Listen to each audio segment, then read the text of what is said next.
Naitwa Askofu Deo Mpinga, ni askofu mwangalizi wa kanisa ya Living Water kanda ya Ziwa, lakini pia ni mwenyekiti wa baraza la Kipentekoste kwa maana ya CPST mkoa wa Mwanza. Na karibu sana, tufahamu sasa hivi tupo kwenye kipindi cha Pasaka, pengine Pasaka hii imekuaje na kwa nini Pasaka kwanza? Kwanza namshukuru Mungu sana kwa ajili ya siku ya leo. Napenda kuwasalimia watu wote na kuwatakieni baraka nyingi za Pasaka, kwa sababu Mungu ametupa neema. Kwa kama Mungu amekupa neema ya kufika Pasaka hii, basi kuna kusudi kubwa la Mungu katika maisha yako. Sasa napenda kusema tu kwamba Pasaka ya mwaka huu imekuwa ni Pasaka ya tofauti sana na Pasaka nyingine zote, kwa sababu tumeona baraka nyingi za Mungu na tumeona jinsi ambavyo Mungu akilibariki taifa letu la Tanzania na akilibariki pia kanisa. Kwa hiyo nafikiri tunaendelea vizuri, na ndio Pasaka ya kipekee imekutana na mfungo wa Waislamu. Kwa ibada zilikuwa zinaendelea kwa madhehebu yote ya Kikristo na Waislamu. Asante sana. Kwa mtu ambaye hafahamu nini maana ya Pasaka, tunaposema Pasaka tunamaanisha nini? Ukizungumzia Pasaka ni historia ndefu kwa ujumla wake. Inaanza ni historia ya kumkomboa mwanadamu kutokana na dhambi zake. Kwa hiyo inaanzia kwenye bustani ya Eden, kwenye kitabu cha Mwanzo sura ya 1, ya 2, ya 3. Tunaona anguko la mwanadamu pale alipoanguka katika dhambi, akapoteza ushirika wake na Mungu, akapoteza zile baraka ambazo Mungu alikuwa amemkusudia mwanadamu. Kwa hiyo Mungu, mchakato wa kumkomboa mwanadamu ndio ulianzia hapo. Sasa tunaona historia ni ndefu kibiblia, lakini tukawa tumepoteza kitu fulani kikubwa sana cha kimungu katika maisha yetu. Sasa baadaye tunaona Mungu anaanza mchakato, utaratibu wa kumkomboa huyu mwanadamu kutoka katika dhambi na kumrejesha pale mahali ambapo alipokuwa.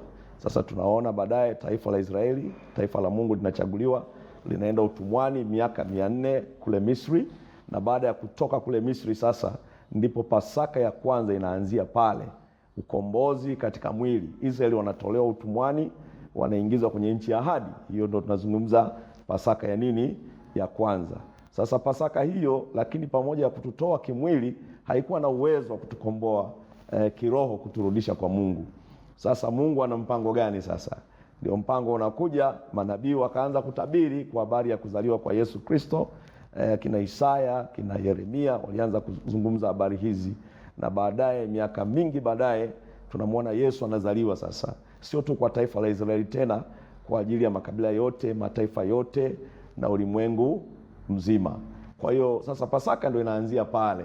Ina pande mbili, ina agano la kale, kombolewa kimwili, lakini inakuja sasa kwenye agano jipya, tunarudishwa pasa Edeni, pale ambapo Mungu anataka tuwe, kwa maana tuwe na ushirika na Mungu, tuwe na mahusiano na Mungu, turudi tena kama mwanzo. Mwanadamu anaweza kumwomba Mungu, mwanadamu anaweza kuponywa, mwanadamu anaweza kusamehewa dhambi. Ndio maana na Yesu anapokufa msalabani anasema hii ni damu ya agano itakayomwagika kwa ajili ya fidia wengi. Kwa hiyo nimejaribu kueleza tu kwa kifupi kwamba hapo ndipo tunaanza sasa kuzungumzia Pasaka, kifo cha Yesu msalabani kama fidia ya watu wengi, ili sisi tuweze kupata ushirika tena wetu na Mungu. Okay. Na pengine kupitia Pasaka hii ni vitu gani ambavyo kama mwanadamu anatakiwa kuvifanya na vipi ambavyo hatakiwi kuvifanya? Jambo kubwa sana ambalo ningeweza kusema, sherehe hii imechukuliwa kama ni sherehe ya kimwili, lakini hasa sherehe hii iko kwenye upande wa kiroho, iko rohoni, kwa maana ya kwamba ni saa ya watu kutubu, kugeuka, kumrudia Mungu ili kurudi kwenye ushirika na Mungu.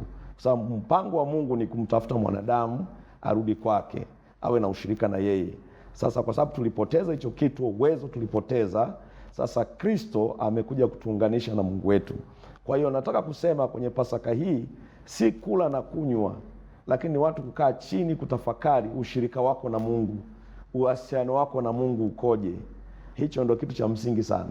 Kwa hiyo ningeshauri kwamba sasa kila mtu anasherehekea kivyake. Tumeona kuna mwingine anakwenda kanisani, kuna mwingine atachinja ng'ombe, kuna mwingine atakaa na familia yake, wanazungumza kama familia. Hiyo ni sawa, lakini kitu kikubwa sana ni ule urejesho wa ushirika wetu na Mungu, mahusiano yetu na Mungu. Kwa hiyo ni kipindi na mwito wangu ni kwamba watu wa imani zote, watu wa dini zote, hebu tujaribu kukaa chini na kutafakari kujua kitu gani ambacho Mungu anakitaka katika maisha yangu kwenye Pasaka hii. Na ndio maana ni vizuri kwenda makanisani, kusikiza mahubiri ya Injili, kwenda kwenye tamasha, lakini kikubwa sana ni dhambi, kwa sababu dhambi ndio kikwazo ambacho kitutenga kati yetu sisi na Mungu. Kwa hiyo tukitubu dhambi na kumwamini Yesu kama Bwana na Mwokozi wa maisha yetu, kwenye Pasaka hii tutapata uzima wa milele, tutasamehewa dhambi na tutaishi maisha ambayo yale Mungu anayataka. Na ndio Roho Mtakatifu tutakuwa tunamwalika, akija ndani yetu atatuongoza sasa kuwa na ushirika wa kweli na Mungu. Labda Pastor, tufahamu kwenye inapofika Pasaka ama sherehe kama hizi za kidini, ndio ni kitu gani ambacho huwa kinawakera zaidi kwenu nyinyi, hasa watumishi wa Mungu, kutoka kwa waumini ama kwa pengine kwa wanadamu kwa ujumla? Ya jambo linalokera zaidi ni kwamba watu kutokufahamu, kutokuifahamu kweli.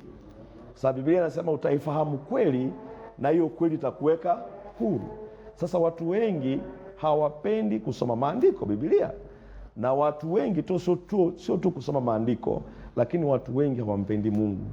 Watu wengi wanapenda sana kuambatana na vitu vya kishetani, kulewa, mambo ya zinaa, kuna vya wizi, kuna vitu vingi vinavyofanana na hivyo, ambavyo Biblia inasema watu watendao mambo ya jinsi hiyo hawataweza kuurithi ufalme wa Mungu. Kwa hiyo rai yangu kama kiongozi wa kiroho na kama mchungaji ni kuhusi watu wamgeukie Mungu, watu watubu, watu waache dhambi. Damu ilimwagika kwa ajili yetu, kwa ajili ya fidia wote. Yesu alikufa kwa ajili ya watu wote, na anasema aniaminie mimi, amwaminie Kristo na kutubu dhambi zake atasamehewa dhambi na kupata uzima wa milele. Kwa hiyo nafikiri kitu kinachomuuzi Mungu ni dhambi. Dhambi ndio imeleta utengano, ushirika kati yetu sisi na Mungu. Kwa hiyo tukitubu na kumwamini Yesu kwamba alitumwa na Mungu, na sio tu kutumwa na Mungu, lakini pia alikufa msalabani kwa ajili yangu, kwamba tutasamehewa dhambi na tutapata uzima wa milele. Nafikiri ni jambo kubwa ambalo litamfurahisha Mungu sana, kumgeukia Mungu kipindi hiki na kuamua sasa kuishi maisha matakatifu, maisha yanayompendeza Mungu, ili ile damu ya thamani iweze kufanya kazi ndani ya maisha yetu. Asante. Sasa tukiishi kiimani zaidi, pengine Pasaka hii huwa inatumia muda gani? Inachukua siku ngapi? Au huwa ni siku moja tu ambao ni Jumapili kama tunavyofahamu wengi?